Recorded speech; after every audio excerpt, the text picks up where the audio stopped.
Imposible naman na hindi ka pa nagkaka-girlfriend. Sa isang binatang katulad mo, parang hindi naman yata ako naniniwala sa mga sinasabi mo. Totoo ho yun. Wala pa ho akong karanasan. Gusto kong manligaw, pero nahihiya pa rin ho ako hanggang ngayon. Kung gusto nyo pwede bang ako muna habang wala pa si Tito Willie? Pwede naman, di ba? At wala naman hong makakaalam. Teka nga, ano ba naman Gio yung sinasabi mo? Huwag mong sabihin na lasing ka na agad sa iniinom natin. Hindi naman ho kasi ako nagbibiro. At hindi pa naman ho ako ganun kalasing. Sadyang nagkaroon lang siguro ako ng lakas ng loob na isuggest to sa inyo. Parehas naman tayong makikinabang. Ikaw, dahil malayo ka sa asawa mo, habang ako naman Sabi nila, mahirap ang long distance relationship dahil punong-puno ito ng tukso at pagsubok. Pero sino nga ba ang mag-aakala na sa mismong bahay pa namin ng asawa ko, sa gitna ng aking kalungkutan at pag-iisa, doon ko matatagpuan ang bawal na pag-ibig na siyang sisira pala ng samahan naming pamilya. Ito po ang aking kwento. Sana'y pakinggan niyo ito hanggang dulo. Siguro naman sa kwento ng buhay kong ito ay may aral kayong matututunan na huwag gagayahin ang isang babaeng katulad ko. Isang babaeng hanggang ngayon ay patuloy pa ring hinahanap ang kapatawaran ng mundo. Isang mapagpalang araw po sa inyong lahat. Ako nga po pala si Nancy. Hindi ko ho tunay na pangalan. 40 years old na. At nakatira sa isang simpleng bahay sa isang probinsya rito sa Pinas. Hindi ko na lamang babanggitin kung saan. Ang aking asawa na si Willie ay 45 years old na. Isang masipag na caregiver at OFW sa abroad. 2 ang anak namin. Parehong nasa kolehiyo na at doon namamalagi sa Maynila para mag-aral. Sa simula, napakaayos ng buhay namin ni Willie. Kahit na medyo may edad na kaming 2, ay matibay pa rin ang aming pag-iibigan. Ngunit hindi ko talaga akalain na isa-isang iglap lang ay masisira ang pamilyang iniingatan ko. Nang dahil lamang sa may namagitan sa amin ni Gio, ang anak ng panganay niyang kapatid. 24 years old pa lang ang binata. At alam kong kasalanan ko ang lahat kung bakit ito nangyari sa amin. Ako ay isang babaeng marupok. Ang pangungulila ko sa asawa ko ay hindi sapat na dahilan para sabihin kong nagkulang ang mister ko sa akin.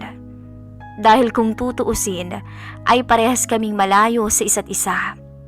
Ako, nagawa ko siyang pagtaksilan. Samantalang ang mister kong nasa abroad ay hindi man lang nagawa na maghanap ng ibang babae.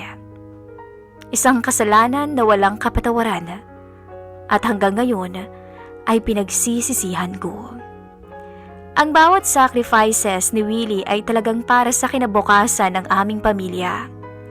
Ilang taon na rin siyang namamalagi roon. Paminsan-minsan ay nagbabakasyon, ngunit ito kasi ang pinakamatagal naming hindi pagkikita. 5 taon na rin hindi siya nakakauwi rito sa Pinas. Kayod kalabaw na rin kasi kami at nagtitipid na rin dahil nasa college na ang 2 naming anak. At pinagsabay pa naming pinag-aral sa malaking universidad sa Kamaynilaan. Siyempre napakagastos. Lalo pat sunod sa layaw ang 2 mahal naming anak na si Beth at Nina. Pero habang lumalayo ang distansya naming 2 ni Willie, tila lumalayo din ang aming mga puso sa isa't isa. Dahil sa trabaho ni Willie bilang isang caregiver, hindi maiwan o maiwasan na sa sobrang busy niya at palaging pagod ay hindi na kami nakakapag-usap. Ang dating madalas na tawag ay naging pahirapan na. Halos bibihira na nga lang kaming makapag-video call at makapagkumustahan. Sa oras na iyon ay nagsimula akong makaramdam ng kalungkutan at pag-iisa. Palagi ko siyang namimiss. Kaso nga lang ayaw ko namang magreklamo dahil naiintindihan ko naman ang sitwasyon ng aking asawa. Doon ho pumasok sa eksena ang pamangkin ni Willie na si Gio. Alam kong matanda na ako, pero nagawa ko pa rin to. Pero masisisi ko ba ang sarili ko? Gayong nilamon ako ng kalungkutan. Si Gio ay 24 pa lamang, binata at may matipunong pangangatawan. Halos ilang taon lang din ang agwat ng edad niya sa mga anak ko. Isang kanto lang ang pagitan ng bahay namin, kung kaya't paminsan-minsan ay nagsa-sideline ito para sa kanyang allowance sa eskwela. Medyo may kalayuan din kasi ang public school kung saan siya nag-aaral. 4th year college na ito. Kaya't kailangan niya rin ng malaking halaga para sa mga baon niya at para na rin sa motor na hinuhulugan niya. Palagi siyang tumutulong sa akin sa mga gawaing bahay, lalo na sa pag-iigib ng tubig. Hindi rin kami nagpagawa ng gripo dahil may poso naman kami sa likod ng bahay. Kahit na may gripo man kasi sa aming lugar, ay napakaunti naman ng lumalabas na tubig. Si Gio, dahil wala pa siyang trabaho, ang madalas na gumagawa nun. Sa tuwing nakikita ko siyang nagbubuhat ng timba-timba na tubig, kitang-kita ko ang tibay ng kanyang mga bisig. Palagi siyang nakangiti at sobrang bait niyang bata. Hindi ko alam kung paano, pero unti-unting nakaramdam ako ng kakaiba sa tuwing nasa bahay siya. Para akong nakahanap ng isang karamay sa bahay na ako lamang ang mag-isa. Masasabi kong ang tahimik kong mundo ay naging masaya at makulay. Nagsimula ang pagiging close namin, Miss Kay, dahil sa minsan niya akong dinadamayan. Madalas ko siyang pinaglulutuan at nagkukwentuhan kami tungkol sa aming mga buhay-buhay. Wala namang mali siya yun dahil hindi naman siya iba sa aking asawa. Siya ang naging kasama ko sa mga panahong pakiramdam ko ay nag-iisa ko. Kapag may sakit ako at wala ang aking mga anak at wala rin ang aking asawa, siya lang ang nakakasama ko.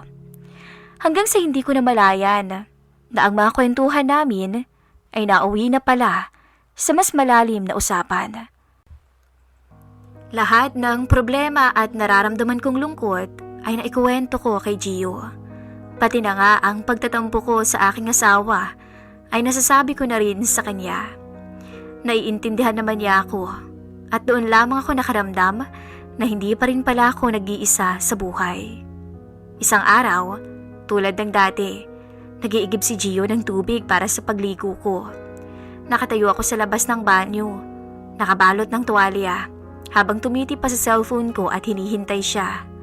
Masyado kasing maalinsangan ang araw na yun dahil wala na namang kuryente maghapon. Tita Nancy, eto na po yung tubig. Sabi niya at inilapag ang timba sa paanan ko. Ngumiti ako. Salamat Gio ah. Kukunin ko na sana ang timba na magulat ako nang biglang kumalas ang tuwalya. Bumagsak ito sa lupa. At sa isang iglap, nakita ni Gio ang lahat sa akin. Gulat na gulat kami pareho. Nanlaki ang kanyang mga mata at agad siyang namula. Ako naman, halos hindi makahinga sa kahihiyan at pagkabigla. Hindi agad ako nakapagsalita. Pasensya na po, nauutal niyang sabi at umiwas ng tingin. Labis-labis ang kahihiyang naramdaman ko noon. Hanggang sa na-realize ko na lang ang biglang pagkawala ni Gio sa aking harapan. Siguro'y sobrang nahihiya din yun dahil sa nakita niya. Nang muli kaming nagkita ay wala pa rin kaming imikan. Nagpapakiramdaman sa isa't isa. Hanggang sa lumipas ang araw at buwan, tuluyan na rin kaming dalawa na nakamove on sa nangyari.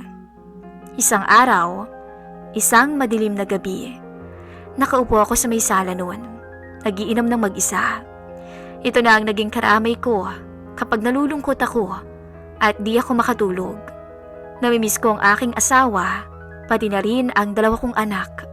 Sa totoo lang, napakahirap ng mag-isa. Nilalamon ako ng kalungkutan. Naaalala ko ang mga panahong magkakasama pa kaming lahat. Nagtatawanan habang nag-aasaran. Ngayon, telepono na nga lang ang koneksyon namin. Ay hirap na hirap pa rin kaming magkausap. Pakiramdam ko, nawawala na ng oras si Willie para sa akin. Nawawala na siya ng pakialam. Para bang kayod na lamang siya ng kayod at wala na yatang balak pang umuwi ng Pinas. Paano naman ako? Paano ang pangangailangan ko? Nagulat ako nang mag-ring ang aking telepono. Nakita kong tumatawag si Willie, kung kaya't dali-dali ko itong sinagot. Mapupungay na ang aking mga mata dahil sa kalasingan, ngunit carry ko pa naman. Nang makita niya ako ay napakunot ang noon nito. Umiinom ka na naman ba? Nginitian ko lamang siya ng matamis at pinakita ang beer na nasa mesa. Alam mo namang ito lang ang pampatulog ko, di ba, pag namimiss ko kayo. Ilang linggo na rin tayong hindi nagkakausap. Miss na miss na kaya kita. Kailan ka ba uuwi? Patuloy ko pa, subalit napailing siya. Nancy, alam mo namang hindi pa pwede dahil nag-aaral pang mga anak natin sa kolehiyo. Kayod kalabaw na nga ginagawa ko dito para matustusan lang yung pag-aaral ng dalawa. Ang allowance nila, ang renta ng tinutuluyan nila sa school, at ang mga school projects. Alam mo namang hindi biro ang gastos natin. Ilang taon na rin naman, uuwi na ako at magkakasama na rin tayo. Sabi nito, ngunit nagmatigas ako. Sinasabi mo bang wala akong ambag sa allowance ng mga anak natin? Nagtitinda naman ako rito May isa kasi akong maliit na sari-sari store, subalit matumal naman ang bentahan dahil marami na akong kakumpetensya. Napabuga ako ng hangin. Miss na talaga kita. Ilang taon na rin akong nagtitiis. Kailangan ko rin naman ng karamay. Nag-iisa na lang ako lagi dito sa bahay. Sobra akong nalulungkot. Halos hindi na nga rin ako makahingi. Naiiyak ko pang sabi sa kanya. Naiintindihan naman kita. Malungkot din naman ako dito sa abroad Pareho lang naman tayo. Konting tiis na lang, okay? Sige na, i-end ko na to. Kinumusta lang talaga kita. Magtatrabaho na rin ako. Magpapadala nga pala ako sa bukas pambayad sa tuition nila. Pati na rin ang panggastos mo dyan. I love you. Magsasalita pa sana ako, ngunit hindi ko na iyon natapos dahil pinatay na niya ang tawag. Napahinga ako ng malalim at napahilot ang ulo. Hindi ko alam kung makakaya ko pa bang tiisin ang buhay naming ito. Hindi ko na malaya na biglang bumukas pala ang pinto. Si Gio ang nakita ko. Gising pa ho pala kayo? Tanong niya. Halatang nagulat nang makita kong nagiinom na naman. Oo medyo may tama na rin pero kaya pa naman. Nagsimula kaming mag-inumang dalawa. Magkwentuhan. Ang lahat ng pait at kalungkutan na matagal ko nang kinikimkim sa ikaibuturan ng aking puso ay nasabi ko sa kanya. Ang pagod sa paghihintay at ang sakit dahil sa nag-iisa na lang ako rito sa bahay. Lahat ng yon ay nilabas ko kay Gio. Nakinig lang siya ng tahimik. Ang kanyang mga mata ay nakatingin sa akin ng may pag-aalala. Tita Nancy, sabi niya. Lumapit to at umupo pa sa tabi ko. Ang kanyang boses, malambing at puno ng simpatsya para sa akin. Hindi naman ho kayo nag-iisa Nandito naman ako. Pagkatapos, hinawakan niya ang kamay ko. Gumaan ang pakiramdam ko nang matapos akong magkwento sa kanya. Nagkatitigan kami. Sa mga mata niya, nakita ko ang pag-unawa at isang emosyon na hindi ko inaasahan. Naiintindihan po kita. Alam ko kung anong pakiramdam ng nag-iisa at sobrang layo ng pamilya. Isipin niyo na lang po ko. Pumunta ako rito para makapag-aral. Nakatira sa kapatid ko, malayo sa probinsya ng mga magulang namin. Paano na lang po kaya kayo sa tuwing gabi? Mag-isa palagi at wala pang katabi sa kamang matulog. Sobrang lungkot nga po nun. Hindi ko alam pero nakaramdam ako na para bang may iba pang ibig sabihin si Gio ng mga oras na yun. Nakainom na rin to. Nang makita ko kung paano niya ako titikan, ay nagkaroon ako ng lakas ng loob para tanungin siya. May karanasan ka na ba? Nagulat siya nung marinig niya yung tanong ko. Ngunit agad naman tungumiti na para bang nahihiya sa akin, tsaka dahan-dahang umiling. Wala pa nga ho eh. Hindi ako makapaniwala sa sinabi niya. Sus, talaga ba? Wala pa. Si isang binatang katulad mo, mukha ka ng maraming napaiyak na babae ah. Wala pa po talaga, promise. Natatawang sabi niya pa, ngunit biglang sumeryoso ang muka. Gusto ko naman pong magkaroon na ng karanasan, pero nahihiya kasi akong manligaw eh. Kayo ho, baka gusto niyo akong turuan. Napaawang ang labi ko habang nakatitig sa seryoso niyang muka. Tumawa ko ng mahina. Teka nga Gio, nagbibiro ka ba? Huwag mo akong pagtripan, kita mong malamig na nga palaging gabi ko eh. Gusto niyo ho ba? Ako na lang muna yung papalit kay Tito Willie. Sa oras na iyon, hindi talaga ako makapaniwala sa sinabi niya. Tinapik ko ang kanyang braso sabay biro. Nalasing ka na ba ng sobra kaagad, Gio? Seryoso po ako. Total na pag-usapan na rin naman natin to. At tayong dalawa lang naman dito. Baka naman pwede niyo akong pagbigyan. Atin-atin lang. Walang makakaalam sa mangyayari sa gabing to. Nagulat ako. Hindi ako makapagsalita. Ang mga salitang yun ay hindi ko talaga inaasahan na maririnig mula sa kanya. Pero kasabay ng gulat ay ang kuryenteng dumaloy sa buong pagkatao ko. Ito na ba? Mararamdaman ko na ba na hindi ako nag-iisa? Namimiss ko na rin naman ang ganito. Kaya para ako nagdadalawang isip.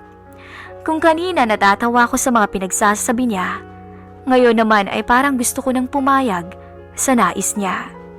Hindi na rin magiging malamig ang gabi ko. Pero, paano? Hindi pa rin pwede. Mali ito. Sobrang maling-mali. Ngunit maya-maya niyakap niya ako. At sa yakap na iyon, biglang sumuko ang sarili ko. Ang aking pangamba ay biglang naglaho. Dahan-dahan akong gumanti sa kanya. Hindi ko alam kung saan ako kumuha ng lakas ng loob para gantihan din ang yakap na iyon. Ngunit baka dahil na rin sa alak. At sa gabing yun, Miss Kay, sa gitna ng dilim, nagsimula ang aming bawal na pag-iibigan. Mula noon, si Gio na ang aking naging sandalan. Ang bawat pagtulong niya sa akin ay naging oportunidad para sa aming lihim na pagtatagpo. Ang mga dating simpleng gawain ay napuno ng kaba na baka may makakita sa aming dalawa. Pero kasabay din nun ang matinding kilig na aking nararamdaman.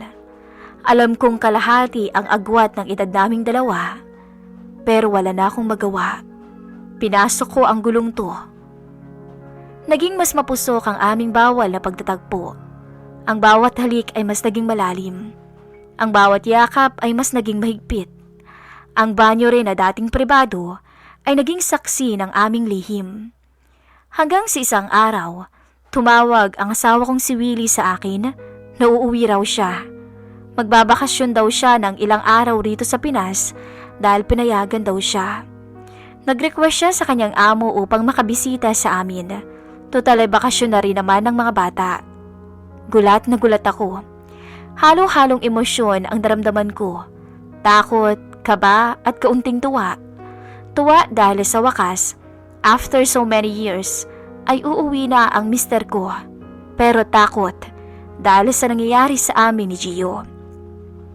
Hanggang sa dumating na ang araw na pinakakinakatakutan ko. Yun ang pag-uwi ng aking asawang si Willie. Pinilit kong maging normal. Sinalubong ko siya sa airport nang may ngiti sa labi. Habang magkasama kami sa bahay, naramdaman ko ang pagbabago sa sarili ko, Miss Kay. Ang dating atensyon ko kay Willie ay nawala na. Ang mga tingin ko sa kanya ay hindi na puno ng pagmamahal, kung hindi sobrang nakokonsensya. Kahit sa anggulo ng bahay, ay naaalala ko kung paano namin pinasaya ni Gio ang isa't isa. Sa tuwing hinahawakan ako ni Willie, ay para bang naiilang na ako. Hindi na ako sanay. Hindi kaya, hindi ko na siya mahal? O baka, hindi na ganoon katindi, katulad ng dati dahil nabaling na ang pagmamahal na nararamdaman ko sa kanyang pamangkin na si Gio. Si Gio naman ay sinabihan ko na ng maaga. Sobrang nag-iingat to. Hindi siya madalas pumupunta sa bahay, pero hindi ko kayang tiisin siya. Palagi akong naghahanap ng paraan para makasama siya, kahit sandali lang, kahit saglit lang. Nagpapadala ako ng text message. Pinapapunta ko siya sa bahay dahil dinadahilan ko sa asawa ko na may ipapagawa ako sa kanya. Isang hapon noon, umalis si Willie para mag-ayos ng ilang papeles para sa pagbabalik muli sa abroad. Agad kong tinext si Gio kung kaya't pumunta siya agad. Gusto ko siyang makita at mayakap dahil miss na miss ko na siya. Naramdaman ko ang matinding pangungulila sa kanya. Sa loob ng bodega namin, kung saan nakatambak lahat ng mga lumang gamit, doon kami nagkita at nagpakasaya. Doon namin binuhos ang aming pagkamis sa isa't isa. Wala kaming pakialam kung may makaninig man sa amin. Basta ang mahalaga ay mapunan namin ang pagkamis namin sa isa't isa. Ngunit sabi nga nila Miss Kay, walang sikreto ang hindi nabubunyag. Dahil ilang araw lang ay lalaman ni Willie ang namamagitan sa amin ni Gio. Nagulat kami pare-pareho noon nang datnan kami ng asawa ko sa likod ng aming bahay na magkasama ni Gio at naghahalikan habang magkayakap. Parang nabuhusan ako ng malamig na tubig ng mga oras na yun, Miss Kay. Ang init na aking nararamdaman kanina ay napalitan ng matinding takot at kaba. Si Gio naman ay namutla ng sobra. Hindi kami makakilos. Tila ba huminto ang paligid namin. Teka, Gio, anong nangyayari dito? Tanging nasambit ni Willie sa amin.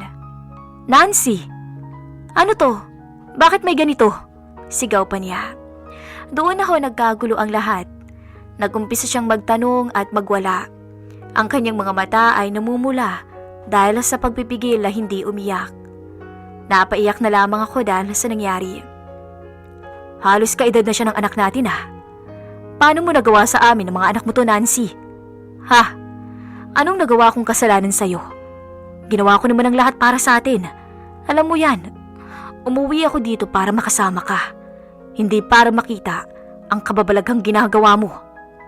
Walang katapusan ang pag-iyak ko noon, Miss Kay. Sobrang nasaktan ako. Hindi ko na nga namalayan na nakaalis na pala si Gio at balak pa sanang habulin to ni Willie, ngunit nahawakan ko ang damit niya. Medyo napunit na nga ito dahil sa pagkakahila ko. Huwag, Willie. Wala siyang kasalanan. Ako na lang ang saktan mo, please. Huwag mo na siyang idamay.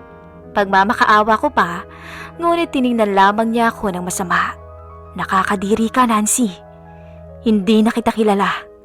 Malalaman at malalaman to ng mga anak mo. Tandaan mo yan. Uuwi sila bukas at kapag nalaman nila ito, ewan ko na lang talaga. Hindi na kita maipagtatanggol pa. Hindi ka nag-iisip. Puro na lang kagustuhan at kaligayahan mo ang inaatupag mo. Wala kang konsensya. Mariing sabi niya at marahas na inalis ang aking pagkakahawak sa kanya. Umalis siya sa harapan ko at hindi ko na alam kung saan siya pumunta. Ang lihim namin ni Gio ay nabunyag na at hindi ko alam kung anong gagawin ko. Sa huli, hindi pa rin ako pinahiya ng asawa ko. Inisip niya pa rin ako dahil kami-kami lang ang nakaalam ng kalandiang ginawa ko, Miss Kay. At hindi nila inilabas yun kanino man. Hiyang-hiya ako. Ngayon, magkahiwalay na kami ni Willie. Hindi ko alam kung may pag-asa pa bang maibalik ang dating kami. Si Gio, iniwan na niya ako. Umalis na siya sa bayan namin. Iniwan niya ako dahil natakot siya sa kahihiyang mararanasan. At sa huli, naiwan pa rin ako mag-isa, Miss Kay. Ang lahat ay nasira, pati na ang relasyon namin ng aking mga anak. Hindi sila makapaniwala sa ginawa ko. Hindi ko na rin alam kung ano ang gagawin ko sa buhay ko. Wala nang pamilyang matatawag kong sa akin. Wala na ang kapayapaan at kasiyahan na matagal kong hinangad. Ang tanging naiwan lamang ay ang sakit at pagsisisi sa lahat ng aking ginawang kabalbalan. Iniwan na nila ako. Lahat sila ay pumuntang Maynila. At ngayon, mag-isa na naman ako. Alam kong bumalik na rin si Willie sa abroad. Gusto ko sana siyang kontakin, ngunit sobrang nahihiya ako, Miss Kay. Hindi ko nga rin inaasahan na kahit na mayroon akong kasalanan sa kanila, ay nagawa pa rin nila akong padalhan. Ngunit iniipon ko lamang iyon at hindi ginagastos. Siguro iipunin ko na lamang yun para sa pagtanda ko ay may panlibing ako. O kaya naman ay regalo ko na lang kapag nag-asawa na ang aking mga anak. Nang mawala sa buhay ko si Gio, roon ko lang din na-realize ang pagkakamali ko. Na nahulog ako sa isang temptasyon. Sobrang napakasakit ang ma-realization sa buhay ko. Ang pag-ibig ay hindi lang isang damdamin. Hindi ito basta-basta. Ito ay ang pagiging tapat, paggalang, at isang responsibilidad. Hindi pwedeng irason ang kalungkutan para sa pagtataksil. Ang bawat desisyon ay may kaakaibat o kaakibat na epekto at mga consequences na dapat mong pagdaanan. Para sa inyong lahat na nakikinig ng aking kwento, ano sa tingin niyo ang dapat kong gawin? May pag-asa pa ba akong makabangon mula sa pagkakamaling ito? Paano ko ba harapin ang mga anak ko? Paano ko ba hihingin ang kapatawaran nila, lalong-lalo na sa aking asawang si Willie? Paano ko ba mabubuo ulit ang sarili ko matapos ang lahat ng nangyari? Ano bang payo ang maibibigay ninyo sa isang katulad kong nawala sa landas at ngayon ay naghahanap ng liwanag sa gitna ng kadiliman? Ngayon ay kumakapit na lamang ako sa Diyos na sana'y maging siya'y patawarin ako. Ganun pa rin, Miss Kay. Naiwan pa rin akong mag-isa sa bahay, malungkot at walang kasama. Ang malala nga lamang ngayon, wala nang mga anak at asawa na babalik sa akin.